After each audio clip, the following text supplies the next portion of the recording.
پھر تصور شہنشاہ کونین کا دل میں میرے بسط احترام آ گیا.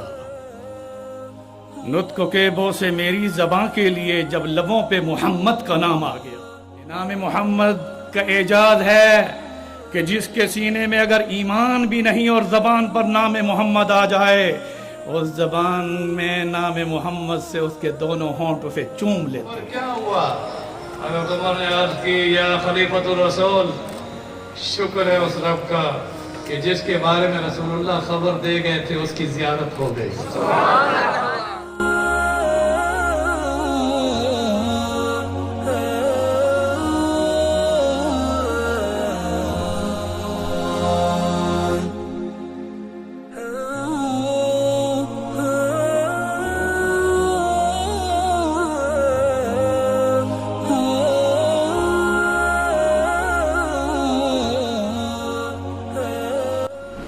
اس وقت اس حضرت فاطمہ کی وفات کی خبر کو سن کر پورا مدینہ اس طرح سے مدینہ کے اندر چند گھنٹوں میں اتنا رش ہو گیا تھا کہ تاریخ کہتی ہے کہ اگر کوئی سوئی بھی اوپر سے گرائی جاتی تو زمین پر نہ گرتی، کسی کے لباس کے اوپر آتی. اور اب مدینے کے حاکم محمد رسول اللہ صلی اللہ علیہ وسلم ہیں، تو اس تعصب کی بنیاد پر اس نے پانی کو 10 گنا مہنگا کر دیا.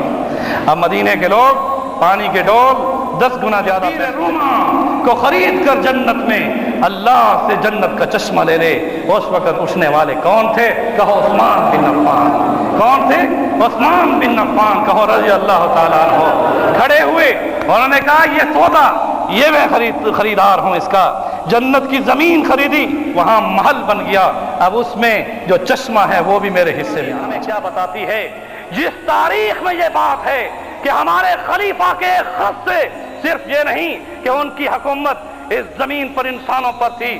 دین اسلام کی نشر و اشاعت کے لیے دینی اصلاحی خطبات، دروس تفسیر قرآن و حدیث اور اسلامک لیکچر سننے کے لیے مولانا ڈاکٹر احمد علی سراج کا آفیشیل چینل سبسکرائب کریں اور بیل آئیکن کو دبائیں. جزاکم اللہ خیرا.